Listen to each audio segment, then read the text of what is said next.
ওগো নবীজি আপনি সবার জন্য দোয়া করেন, কিন্তু আমার মা যে ইসলাম গ্রহণ করে না, মুসলমানদেরকে দেখতে পারে না, আপনি নবী তো একটা বার আমার মার জন্য দোয়া করেন না। আমি আবু হুরায়রা সেই কষ্টে কান্না করে রহমাতুল লিল আলামিন নবী তারে জিজ্ঞাসা করে, কিরে হুরায়রা কেন তুমি কান্না করো? কান্নার কারণটা কি? ইয়া রাসূলুল্লাহ আমার মা বেঈমান ছিল, আমার মা যে ইন্তেকাল করেছে, আমার মারে মুসলমান ধর্মের শাস্ত্র অনুযায়ী তারা কাফন দাফন করা হয়েছে, আমার মা কি জান্নাতি না জাহান্নামী আমি আবু হুরায়রা জানি না। আবু হুরায়রা এই প্রশ্ন যখন বারবার করে, আমার নবী ডাক দিয়ে কয়, আবু হুরায়রা তোমার মা জান্নাতি হুমা জান্নাতুকা, হ্যাঁ তোমার মা জান্নাতি, তোমার মা জান্নাতি। আমার মায়েরা বাবারা বন্ধুরা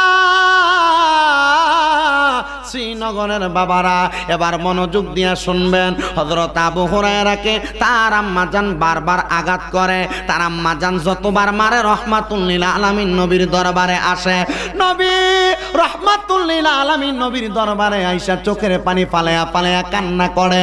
আমার নবী যখন দেখে হযরতে আবু হুরায়রা কান্না করে, কিন্তু একদিন হযরতে আবু হুরায়রার আম্মা জান পেটের মধ্যে যখন আঘাত করলেন, ওই দিন অন্য দিনের তুলনায় আবু হুরায়রারে বেশি আঘাত করছে। আর আবু হুরায়রা আঘাত পাইয়া আমার নবীর দরবারে চলে আসছেন। আবু হুরায়রা প্রতিদিন আমার নবীর দরবারে আসতেন, কথা সত্য, এমন ভাবে কোনোদিন কান্না করে নাই। ওই দিন হযরতে আবু হুরায়রা চোখের পানিগুলা ফালায়া ফালায়া টপ টপ করে ছেড়ে দিয়ে কান্না করে। আর আমার নবী জিজ্ঞাসা করে, কিরে আবু হুরায়রা কেন এমন ভাবে কান্না করো? তোমার কান্নার কারণ জানতে চাই। আবু হুরায়রা কয়, ইয়া রাসূলুল্লাহ আমার মা তো আমারে প্রত্যেকদিন পিঠে আঘাত করে, আপনি জানেন। নবী আমার কয়, ও আবু হুরায়রা প্রত্যেকদিন তোমার মা তোমার পিঠে আঘাত করে, তুমি এই জন্য কান্না করো। দেখি আজকে তোমার মা বুঝি তোমার বেশি আঘাত করেছে। তাকে দেখতেছে সাহাবায়ে কেরাম আবু হুরায়রার পিঠের কাপড় তুইলা দেখতেছে, আবু হুরায়রার পিঠ বায়া বায়া বায়া রক্ত পড়তেছে। এবার সাহাবায়ে কেরাম জিজ্ঞাসা করে, ও আবু হুরায়রা পিঠের আঘাত সহ্য করতে না পাইরা বুঝি তুমি এমন ভাবে কান্না করো?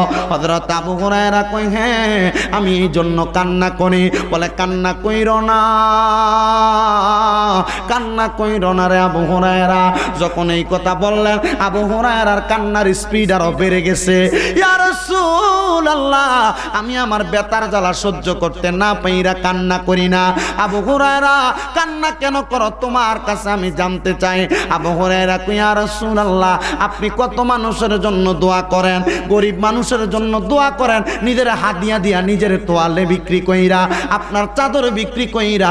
হযরত আবু হুরায়রা কয়, আপনি কাটুরিয়াকে কাট কাটার জন্য কুড়াল কিনা দেন। ও মায়ার নবী দোয়া করেন সে যেন টাকাওয়ালা হয়ে যায়, সে যেন মালিক হয়ে যায় বড় বড় সম্পদের। ও গো নবীজি আপনি সবার জন্য দোয়া করেন, কিন্তু আমার মা যে ইসলাম গ্রহণ করে না, মুসলমানদেরকে দেখতে পারে না, আপনি নবী তো একটা বার আমার মার জন্য দোয়া করেন না। আমি আবু হুরায়রা সেই কষ্টে কান্না করে। আমার নূরের নবী রহমাতুল লিল আলামিন নবীজি এই কথা শোনার সাথে সাথে আল্লাহর দরবারে হাতটা তুলে দোয়া করে, আল্লাহুম্মা ইহদি, ও আল্লাহ আপনি তার মাকে হেদায়েত নসিব করেন। আমার নবী যখন দোয়া করলেন, আবু হুরায়রা নবীর সামনে বসা, নবী দোয়া করার সাথে সাথে আবু হুরায়রা আমার নবীর সামনে থেকে উঠে একটা দৌড় মারছে, দৌড়। আমার নবী জিজ্ঞাসা করে, এ আবু হুরায়রা কেন দৌড়ে চইলা যায়? সাহাবায়ে কেরাম পেছন দিয়া হযরত আবু হুরায়রারে আটকাইলেন। এ আবু হুরায়রা, আবু হুরায়রা কেন চইলা যাও? নবীকে বললা তোমার মায়ের জন্য দোয়া করার জন্য, নবী তো দোয়া করেছেন। আবু হুরায়রা তুমি কেন বারবার বারবার কান্না করো আর দৌড়ে চইলা যাও? বেতার জ্বালা বুঝি আর সহ্য হয় না, এই জন্য বুঝি তুমি দৌড়ে পালায়া যাও? আবু হুরায়রা কয়, এ সাহাবায়ে কেরাম আমি এই জন্য দৌড়ে চইলা যাই না। বলে, কেন দৌড়ে চইলা যাও? আমি তাড়াতাড়ি বাড়িতে যাইতেছি, আমি যাইয়া দেখবো আমি আবু হুরায়রা আগে বাড়িতে যাই না রাহমাতুল লিল আলামিনের দোয়া আমার বাড়িতে আগে যায়। নারায়ে তাকবীর, নারায়ে রিসালাত, নারায়ে গাউসিয়া, হযরত মৌলানা রেজা আল কাদরি সাহেব। আবু হুরায়রা ঠিক নবীর সামনে বসা ছিলেন, যখন নবী দোয়া করছে উইটা দুই চালু মারছে, হঠাৎ দৌড় মারছে। সাহাবায়ে কেরাম সামনে আটকে ধরতে, এই আবু হুরায়রা যাও কই? ব্যথা সহ্য করতে পারো না, ভাল লাগতেছে না এই জন্য চলে যাও? জি না। কেন যাও? বলে আমি চলে যাচ্ছি, আমি দৌড়ে বাড়িতে যেয়ে দেখবো রহমাতুল্লিল আলামিনের দোয়াটা আমার বাড়িতে আগে গেছে নাকি আমি আবু হুরায়রা আগে বাড়িতে গেছি। জোরে কোন সুবহানাল্লাহ। রহমতে আলমে নবী নূরে মুজাসসাম, রহমতে সাম সাহাবীরা আতর বানায় ওই নবীজির ঘাম মোবারক, সাহাবীরা গাম বলেন রহমতে আলম নবী নূরে মুজাসসাম, রহমতে সাম সাহাবীরা আতর বানায় ওই নবীজির ঘাম মোবারক, সাহাবীরা আতর বানায় ওই নবীজির ঘাম। শোনো জানো মানো কেমন আমার নবীজি, যাহার পাগল চন্দ্র সূর্য তারকারাজি, বলো যাহার পাগল চন্দ্র সূর্য তারকারাজি। ও ভাই আরো শুনবানি সুন্দর কাহিনী, বলেন আরো শুনবা এই সুন্দর কাহিনী। জান্নাতের রোমে রোমে লেখা নবীর নাম, বলেন রহমতে আলম নবী নূরে মুজাসসাম, সাহাবীরা আতর বানায় ওই নবীজির ঘাম। উস্তুনে হান্নানা একটা খেজুর গাছের নাম, যাকে দৌড়ে খুতবা দিতেন রাসূল আকরাম, বলো যাকে দৌড়ে খুতবা দিতেন রাসূল আকরাম। গাছটা নবীর বীর হে কাঁদিতে রহে, নবীর বীর এ কাঁদিতে রহে। হতবাগ হইলেন যত সাহাবায়ে কেরাম, বলেন রহমতে আলম নবী নূরে মুজাসসাম, সাহাবীরা আতর বানায় ওই নবীজির ঘাম মোবারক, সাহাবীরা আতর বানায় ওই নবীজির ঘাম। বাজানে ওলিউল্লাহর নবীর কাছে এই আরাধনা, দেখি নবী নূরের ছবি যতই কল্পনা, বলেন দেখবে নবী নূরের ছবি যতই কল্পনা। আমরা রে বিদায় বেলাতে নবী আসবে দেখিতে, আমরা রে বিদায় বেলাতে নবী আসবে দেখিতে। আমরা সবাইকে আমি করে জানাবো সালাম, বলেন রহমতে আলম নবী নূরে মুজাসসাম, সাহাবীরা আতর বানায় ওই নবীজির ঘাম মোবারক, সাহাবীরা আতর বানায় ওই নবীজির ঘাম। একটা জবান বন্ধ রাখবেন না, জবান খুলে উচ্চ কণ্ঠে জোরে জোরে বলেন আল্লাহু আকবার। বন্ধুরে আমার হযরত আবু হুরায়রা যখন এবার বাড়ির সামনে আসলেন, প্রতিদিনের মতো আবু হুরায়রা সামনের দিকে আগাইয়া দেখতেছে তার মা তার জন্য প্রত্যেকদিন দরজা বন্ধ করে ফেলে। কিন্তু ওই দিন আবু হুরায়রা যত সামনে আসে তার মা দরজার দিকে তাকায় দাঁড়ায় দাঁড়ায় আছেন, আর আবু হুরায়রার দিকে তাকায় তাকায় মুস্কি মুস্কি হাসে। আবু হুরায়রা নিজে বর্ণনা করে, আমি তাকায় দেখলাম গো আমার মা আমার মায়ের ভিজা চুলগুলা মুছতেছে। কি মুছে? ভিজা চুলগুলা মুছতেছে। আমি আমার মায়ের দরজার সামনে গেলাম, আমি সালাম দিয়ে আসসালামু আলাইকুম ওয়া রাহমাতুল্লাহি ওয়া বারাকাতুহু। কিন্তু আমরা মুসলমানদের কেমনে সালাম দেই? আবু হুরায়রা কয় আমি আমার মার দরজার সামনে এসে সালাম দেই, আসসালামু আলাইকুম ইয়া মান ইত্তাবা আলাল হুদা। দেন হুজুর এমনে কাদেরকে দেয়? যদি কোনো মজলিসের মধ্যে হিন্দুও থাকে ওই জায়গার ভিতরে সালাম দেয় এমনি, হিন্দু এবং মুসলমান থাকলে হেদায়েতের জন্য দোয়া করি এমনি সালাম দেয়। আবু হুরায়রা কয় প্রত্যেক দিন আমি এভাবে সালাম প্রদান করি। ও বন্ধুরে, ও নবীর উম্মতের দল, আশিক রাসূল ভাই বাবারা, বন্ধুরা, পর্দার অন্তরালের আমার মা বোনেরা, ওই দিন আবু হুরায়রার মা আবু হুরায়রারে আর মারে না, আবু হুরায়রারে আর আঘাত করে না, আবু হুরায়রার শরীরের মধ্যে মারার জন্য কোনো চেষ্টা করে না। আবু হুরায়রার মা তাকে দেখতেছে। আবু হুরায়রা যখন ঘরের মধ্যে প্রবেশ করেছে, হযরত আবু হুরায়রা ঘরে প্রবেশ করার সাথে সাথে আবু হুরায়রা কয়, মা প্রত্যেক দিন আপনি আমার আঘাত করেন, করেন, আজকে কি আপনি আমারে আঘাত করবেন না? মা ডাক দিয়া কয়, আবু হুরায়রা প্রত্যেক দিন আমি তোমারে মারি, কিন্তু আজকে মারার পরে আমি মার অন্তরটা কাইপা উঠছে। আমি চিন্তা করলাম প্রত্যেক দিন আবু হুরায়রারে আমি মারি, কিন্তু আজকে মারার পরে আবু হুরায়রারে যখন আমি মারলাম, আমার মনে একটা চিন্তার উদয় হইল, প্রত্যেক দিন তো তারে আমি মারি, ইসলাম ধর্মে আবু হুরায়রা কি মজা পাইছে, এই মজা পাওয়ার কারণে সে আমার মারটি সহ্য করে, আমারে কিছু বলে না। আরে আবু হুরায়রার মা ডাক দিয়া কয়, আবু হুরায়রা এই জন্য আজকে মারার পরে আমি মা চিন্তা করলাম আমি আর আবু হুরায়রারে মারতাম না। আজকে আবু হুরায়রা আমার কাছে আইলে আমি আমার আবু হুরায়রা রাদিয়াল্লাহু তাআলা ঘুরে বলবো আমার যেন কালিমা পড়ায়া দেয়। এই নিয়ত করার পরে হযরত আবু হুরায়রা রাদিয়াল্লাহু তাআলা আম্মা জান ইন্তেকাল করেছে। আবু হুরায়রা বারবার কান্না করে, বারবার যখন কান্না করে রহমাতুল লিল আলামিন নবী তারে জিজ্ঞাসা করে, কি রে হুরায়রা কেন তুমি কান্না করো, কান্নার কারণটা কি? ইয়া রাসূলুল্লাহ আমার মা বেঈমান ছিল, আমার মা যে ইন্তেকাল করেছে, আমার মারে মুসলমান ধর্মের শাস্ত্র অনুযায়ী তারা কাফন দাফন করা হয়েছে, আমার মা কি জান্নাতি না জাহান্নামী আমি আবু হুরায়রা জানি না। আবু হুরায়রা এই প্রশ্ন যখন বারবার করে, আমার নবী ডাক দিয়ে কয়, আবু হুরায়রা তোমার মা জান্নাতি হুমা জান্নাতুকা, হ্যাঁ তোমার মা জান্নাতি, তোমার মা জান্নাতি। যখন এমন ঘোষণা করলেন আবু হুরায়রা মুস্কি মুস্কি হাসে, বলে হ্যাঁ ইয়া রাসূলুল্লাহ রাহমাতুল লিল আলামিনের জবান দ্বারা কোনোদিন মিথ্যা কথা আসতে পারে না। আপনি বলেছেন আমার মা জান্নাতি, বলে জান্নাতি। বলে আবু হুরায়রা তোমার মা তো কালেমা পড়ে নাই, কেমনে জান্নাতি হইল? বলে আমার মা আমাকে বলেছে ইসলামের ছায়াতলে আসার জন্য আমার মা পবিত্র হইছে, আমার মওজু বানাইছে, আর আমার আল্লাহ ইসলামের কালিমা পড়ার আগে ওই মা জননীর ইন্তেকাল করাইছে, ইসলামের শাস্ত্র অনুযায়ী তার কাফন দাফন করা হয়েছে। তার অন্তরে বিশ্বাস ছিল ইসলাম ধর্ম সত্য, এই জন্য সে আল্লাহ পাক রব্বুল আলামিনের ডাকে সাড়া দিয়ে ইন্তেকাল করার পরে আমার আল্লাহ তারা জান্নাতি বানাইয়া দিছে।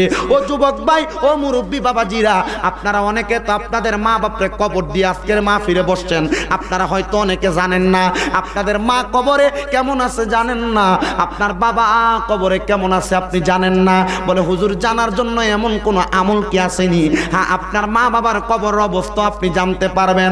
আল্লাহর হাবিব সাল্লাল্লাহু আলাইহি ওয়াসাল্লাম আল্লাহর কোরআন থেকে একটা আয়াত আপনারে শিখিয়ে দেয়, ওয়া মিনাল লাইলি ফাতাহাজ্জাত বিহি নাফিলাতাল লাকা আসা আইয়াবাসাকা রাব্বুকা মাকামাম মাহমুদা।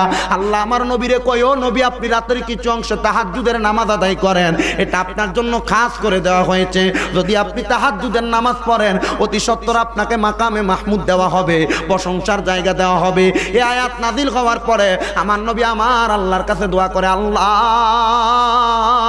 ও দয়াল আল্লাহ আপনি আমি নবীরে মাকামে মাহমুদ প্রশংসার জায়গা দিবেন। ও আল্লাহ মাকামে মাহমুদ প্রশংসার জায়গা আমি নবীরে দিবেন কথা সত্য, কিন্তু আমার উম্মতরা যদি তাহাজ্জুদের নামাজ পড়ে আমার উম্মতরা আপনি কি দিবেন? আল্লাহ পাক রব্বুল আলামিন হাদিসে কুদসির মাধ্যমে আমার নূরের নবীরে জানায়া দেয়, নবী গো আপনার উম্মত তাহাজ্জুদের নামাজ পড়া আমি আল্লাহর কাছে যা চাইবে আমি আল্লাহ আপনার উম্মতের সব আশা পূরণ করব। নামাজটার নাম কথা কন না, নামাজটার নাম ফাঁস তুই তো পড়ি না, তাহাজ্জুদ পড়বো কুম্বালা, পাঁচ ওয়াক্ত ফরজ এটাই পড়ি না। আল্লাহর নবী হাদিস শরীফের মধ্যে বলছেন যে আমার উম্মতের যদি কষ্ট না হইতো তাহাজ্জুদের নামাজ আমি আমার উম্মতের জন্য ফরজ করে দিই।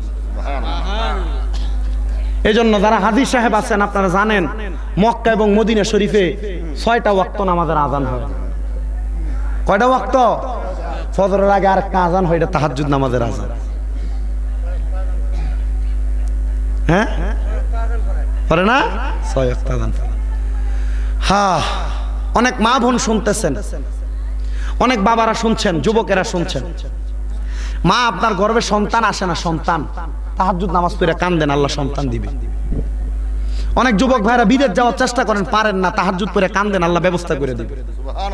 অনেকে ব্যবসা করেন, বরকত হয় না, কঠিন রোগ যাচ্ছে না, তাহাজ্জুদ পড়ে কান্দেন আল্লাহ ব্যবস্থা করে দিবে, রোগ শেফা দান করে দিবে। আপনারা বলেন আল্লাহ এবং তার রাসূল খুশির জন্য এই ইবাদতগুলো করার দরকার আছে না? এ কথা কোন না আছে না? ও আল্লাহ, আমরা তো তাহাজ্জুদের নামাজের ইবাদতের কথা আপনার বন্ধু আমরা শিখিয়ে দিছে, তাহলে আমরা এই ইবাদতটা করব, রাজি আছেন ইনশাআল্লাহ? রাজি আছেন ইনশাল্লাহ? অনেক মুরব্বীরা আছেন ঘুম বেশি হয় না, হঠাৎ করে ফজরের নামাজের আগে ঘুম ভাঙ্গা যায়, ওযু করে মসজিদের দিকে চলে যান, মসজিদের ভিতরে যাইয়া হুদাউদি বইয়া না থাইকা তাহাজ্জুদ নামাজ পড়বেন। আল্লাহ আমরারে পড়ার তৌফিক দান করুক। তো আস্তে আমিন কারো জোরে কয় না আমিন।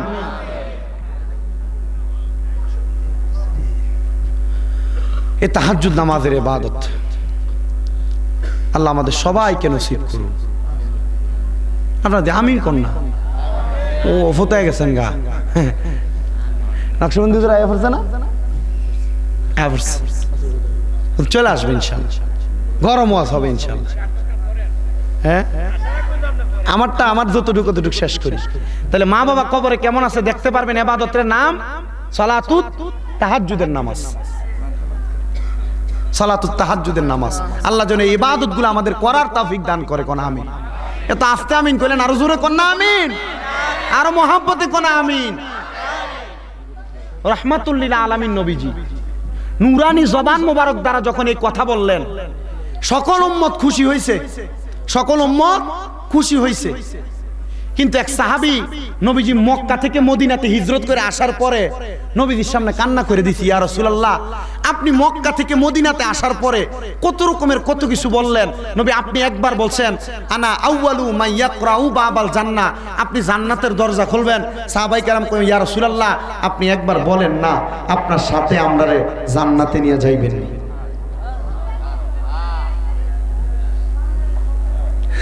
সাহাবায়ে কেরাম বলে ইয়া রাসূলুল্লাহ ইয়া হাবিবাল্লাহ আপনি আপনার সাথে আমরারে জান্নাতে নিয়ে যাইবেন নি গো নবী। আমার নবী বললেন সাহাবায়ে কেরাম হ্যাঁ তোমাদেরকে আমার সঙ্গে জান্নাতে নিয়ে যাওয়া হবে। এখান থেকে একজন সাহাবী হাতরা তুলা কই ইয়া রাসূলুল্লাহ জান্নাতে নিবেন তো ইন্তেকালের পরে। ওগো মায়ার নবী আপনি আমার সাথে একবার বলেন না আপনার মূল বাড়ি তো মক্কায়, যে মক্কা শরীফ দেখতে এত সুন্দর, আপনি যেদিন মদিনা থেকে মক্কায় যাবেন আপনার সাথী বানাইয়া আমি সাহাবীরে আপনি মক্কায় নিয়ে যাবেন কিনা। আমার নবী রাহমাতুল লিল আলামিন নবী আমার ডাক দিয়া কয় হে সাহাবী তোমারে মক্কার মধ্যে নিয়ে যাওয়া হবে। জোরে সোরে কি বলবেন না সুবহানাল্লাহ। কিন্তু আমার নবী জিজ্ঞাসা করে সাহাবী কেন তুমি মক্কার মধ্যে যাইবা, তোমার কারণ আমি জানতে চাই। আমার নবী রাহমাতুল লিল আলামিন নবী জিজ্ঞাসা করার সাথে সাথে ওই সাহাবী কই ইয়া রাসূলুল্লাহ নবী গো আমি মক্কার মধ্যে যাব একটা কারণে, আমার বড় শখ আমি মক্কা শরীফের চৌকাঠের মধ্যে চুম্বন করতে চাই গো ইয়া রাসূলুল্লাহ। আমার নবী বললেন কবুল করলাম। কিন্তু পরের দিন ওই সাহাবী আর মক্কা নগরীতে আসে মদিনাতে আসেন নাই, দ্বিতীয় দিন আর মদিনাতে আসেন নাই, তৃতীয় দিন আর মদিনাতে আসেন নাই। আমার নূরের নবী রাহমাতুল লিল আলামিন নবী আরেকটা সাহাবীরে প্রতিনিধি বানাইয়া খলিফা বানাইয়া পাঠাইলেন যাও ওই সাহাবীর বাড়ির মধ্যে যায় খবর নাও আমার সাহাবী কেন মদিনাতে আসেন না। খবর নিয়ে আইসা ডাক দেয়া কই ইয়া রাসূলুল্লাহ তার আম্মা যেন অসুস্থ এই জন্য সে মদিনাতে আসতেছে না। আমার নবী তৃতীয় দিনের মাথায় নবী রওনা করলেন মদিনা থেকে মক্কার উদ্দেশ্যে। যখন আমার নবী মক্কার উদ্দেশ্যে রওনা করলেন, মক্কার উদ্দেশ্যে রওনা কইরা আমার নবী যখন মদিনা থেকে রওনা করলেন ওই সাহাবীর কাছে আরেকজন খবর দেয় নবী তো তোমারে ফেলে দিয়ে একা একা মক্কার উদ্দেশ্যে চলে যাচ্ছে। ওই সাহাবী দৌড়াইয়া আমার নবীর সামনে যে দাঁড়ায়া বলে ফিদাকা আবি ওয়া উম্মি ইয়া রাসূলুল্লাহ আমার মা বাবা আপনার কদমে কুরবান হোক ইয়া রাসূলুল্লাহ। নবী গো আমি কি আপনার সাথে কোনো অন্যায় করেছি, আমি কি আপনার সাথে কোনো অন্যায় করেছি? কেন রে ও সাহাবী কেন এমন কথা বলে ইয়া রাসূলুল্লাহ আপনার সঙ্গে ওয়াদা ছিল আপনি যেদিন মক্কায় যাবেন আমারে মক্কায় নিয়ে যাবেন। নবী আমার বলে সাহাবী কেন মক্কায় যাইবা? ইয়া রাসূলুল্লাহ আমার বড় শখ মক্কা শরীফের চৌকাঠটার মধ্যে চুম্বন করব। সাহাবী আমি খবর পাইলাম বাড়ির মধ্যে তোমার আম্মা জান বড় অসুস্থ, বাড়ির মধ্যে তোমার আম্মা জানের খেদমতের মধ্যে তুমি অবনত আছো। ও সাহাবী বাড়ির মধ্যে যাইয়া আম্মা জানের কদমের মধ্যে চুম্বন করবা। আম্মা জানের কদমে চুম্বন করলে আল্লাহর জান্নাতের চৌকাঠে চুম্বন করার সওয়াব তুমি পাইয়া যাইবা। আমি জানতে চাই ও আমার বাবাজিরা বন্ধুরা পর্দার অন্তরালের মা বোনেরা যদি আম্মা জানের কদমে চুম্বন করলে আল্লাহর জান্নাতের চৌকাঠে চুম্বন করার সওয়াব পাওয়া যায়, আপনারা মুহাব্বতের আওয়াজে বলেন আমরা সন্তান আম্মা আব্বার ইজ্জতে আম্মা আব্বার তাজিমে আম্মা আব্বার কদমে চুম্বন করলে আল্লাহ আমাদের আমাদেরকেও সেই সওয়াব দিতে পারে কি পারে না? যারা আজকের মাহফিলের মধ্যে বসে গেলেন, আম্মা আব্বার মনে কষ্ট দিছেন, অথবা আম্মা আব্বাকে জুদা করে দিছেন, আম্মা আব্বারে ভাত খাওয়ান না, অথবা বউয়ের কথা শুই না, ভাইয়ের সাথে ঝগড়া কইরা, ভাইয়ের বউয়ের সাথে ঝগড়া কইরা আম্মা আব্বারে আলাদা করে দিছেন। আপনার কদম আমার সামনে দিবেন, আমি শামীম রাজার জিব্বা দিয়া পারলে আপনার পাওটা আমি পরিষ্কার করে দিব। তবুও বাড়ির মধ্যে যাইয়া আম্মা আব্বার কদমটা ধরে মাপ চাইবেন। ও আম্মা জান, ও আব্বা জান, আল্লাহর রাস্তে আমি সন্তানকে মাফ করে দেন। যতক্ষণ পর্যন্ত আপনার মা বাবা জবান দিয়ে বলছে আপনারা মাফ করে দিছি, ততক্ষণ পর্যন্ত আপনি আপনার মা বাবার কদম ছাড়বেন না। বলে কেন? আপনি আপনার মা বাবার মনে কষ্ট দিয়া নামাজ পড়বেন, কবুল হবে না, রোজা রাখবেন, কবুল হবে না, হজ যাকাত যা কিছু করেন কোনো কিছু কবুল হবে না। আল্লাহর নবী ডাক দিয়া উম্মত রাদার রব্বি ফি রিদাল ওয়ালিদাইন, আম্মা আব্বার সন্তুষ্টিতে আমার আল্লাহ সন্তুষ্টি হয়ে যায়। আর সাখাতুর রব্বি ফি সাখাতিল ওয়ালিদাইন, আম্মা আব্বার অসন্তুষ্টিতে আমার আল্লাহ অসন্তুষ্টি হয়ে যায়। এজন্য মুহাব্বতের আওয়াজে বলেন, দুনিয়াতে যত অন্যায় করেন না কেন, আম্মা আব্বার কদমে দইরা মাপ চাইলে আমার আল্লাহ আপনাদেরকে মাফ করতে পারে কি পারে না? পারে। রাজি না? আম্মা আব্বার কদমে ধরতে রাজি না। হুজুর আম্মা আব্বার কদমে ধরে মাপ চাইবো দূরের কথা, দুই ঈদে মা বাপের ফাঁয় ধরে সালামই করি না, শরম লাগে। শ্বশুর বাড়িতে গেলে কিন্তু শ্বশুরের মানুষ আম্মা, শ্বশুরের আব্বু, এগুলা সব চলে, চলে না? চলে, এগুলা চলে। আপনি আপনার আম্মা আব্বার মনে আঘাত দিয়া শ্বশুর বাড়িতে দেয়া, শ্বশুর শাশুড়ি আব্বু মু ডাকা, ফিন্দনের লুঙ্গি খুললা ফাগরি বান, দেখ কথা কথা কন না কেন? আপনি এই ইবাদত দিয়ে কি করবেন? কি করবেন আপনি নিজের বিবেককে প্রশ্ন করেন। এই জন্য আপনি যা কিছু করেন না কেন, এই দুইটা মানুষের মনে যদি কষ্ট দেন, শান্তি আছে? কথা কন না, শান্তি আসেনি? আল্লাহর বাস্তে যদি কেউ আপনাদের মা বাবারে এমন জুদা করে দিয়া থাকেন, আচ্ছা মা বাপের যদি 5টা সন্তান হয়, মা বাপ দুইজনই মিলে 5টা সন্তানরে ফালে না? ফালে। কিন্তু আপনারা 5টা সন্তান বিয়া শাদী করার পরে এই মা বাপরে 10 দিন এই ঘরে, 10 দিন ওই ঘরে, 10 দিন এই ঘরে এমনি ভাগ করে দেয়। কি লেগা? মা বাপ কি এমনি খুঁজা খুঁজা এক ঘরে করে ভাগ করে খাওয়ার জিনিস? মা বাপরে এক ঘরে বয়বা, 5 ঘরে 5 রকমের তরকারি রাঁধছে, এটাই নাম আব্বার সামনে দিবা। কথা কন না কেন? বলে হুজুর এক ভাইয়ে খাওয়াইলে এক ভাই দাঁড়ি দিয়া কয় আমি নি তোমরা 1 ফুট, তার তোমরা তার 4 ফুট আছে, জি ফুট এরা খাওয়াই না কেন? জি না, আম্মা আব্বারে খাওয়াইলে আমি যেদিনে হাদিস শরীফ পড়ছি এরপরের থেকে আমি আমার সংসারের খরচ ডাবল করে দিছি। কেন? আমি দেখছি আল্লাহর হাবিব সাল্লাল্লাহু আলাইহি ওয়াসাল্লাম বলছেন যে যেই ব্যক্তি তার আম্মা আব্বার জন্য মাত্র 1 দিরহাম খরচ করে বিভিন্ন জায়গায় দান সদকা করার চাইতে এটা উত্তম। মা সুবহানাল্লাহ নাই দো সুবহানাল্লাহ, এখন কইতেন না, উচিত কথা না, গরম ভাতে বিলাই বেদার হয়ে যায় না। হ্যাঁ মনে মনে কইব, আমি মাথা লারবো, কিন্তু কইয়া দেবো, কিন্তু নিজেই জানে নিজেই আসামি হয়ে রয়েছে। এই জন্য মা বাপরে জুদা করে দেওয়ার পক্ষে আমি নেই। 5 দিন 7 দিন এই ঘরে ভাগ করে দেবেন না, খানার ঘরে আমি নেই। 5 দিন ভাগ করে দিয়েছেন, 6 দিনের দিন মা বাপ বুড়ো হয়ে গেছে, ভুলে চলে গেছে, আপনি ভাত খেতেছেন, এটা আমি ইশারা দিয়ে কাজ আমরা ঘরে খানা নি। কথা কয় না কেন? আমি নিজের চোখে দেখছি তেমন অবস্থা আছে না? কিচ্ছু জবাব দিতে পারতেন না আল্লাহর কাছে।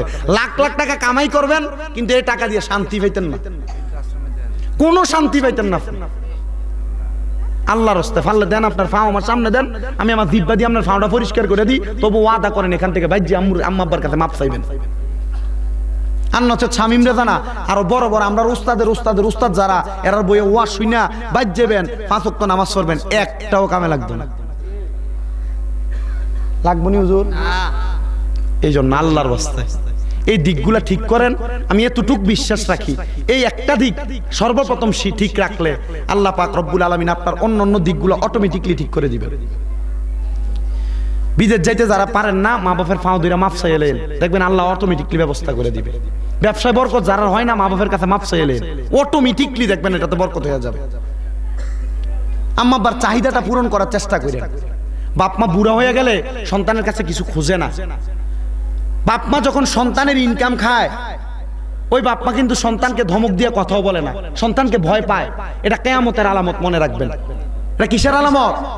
বুড়া বয়সের মা বাবা সন্তানকে ভয় পাবে, কারণ সন্তানের ইনকাম খাওয়ার কারণে মা বাবার অন্তরের ভিতর একটা ভয় কাজ করে, না জানি ফুতে কিছু বইলা ফেলে। বাবা ঠিক আছে না? আল্লাহর নবী বলছে এটা কিয়ামতের আলামত। হযরত আনাস রাদিয়াল্লাহু তাআলা হাদিস বর্ণনা করছে, উনি বলে আমি আমার নবীজির 10 বছর খেদমত কইরা আমার উপাধি হয়েছে খাদিমুর রাসূল। আমি নবীজির এই খেদমত করার পরে আমি নবীজিকে দেখছি, নবীজি এই বর্ণনা করছে যে কিয়ামতের একটা সবচাইতে বড় আলামতের মধ্যে একটা আলামত হইল সন্তানের মা বাবা তার সাথে কথা বলবে না, সন্তানকে ভয় পাবে। কেন? যে সন্তানই তাদের ইনকাম খাওয়ার কারণে একটা ধমক দিয়ে কথা বলে। আপনারা বলেন তাহলে মা বাবাকে তাদের উক্তি অনুযায়ী তাদের মত অনুযায়ী চালাইবেন তো ইনশাআল্লাহ? চালাইবেন তো ইনশাআল্লাহ? আল্লাহ আমাদেরকে সেই পথ মতে চলার তৌফিক দান করুক। আমিন।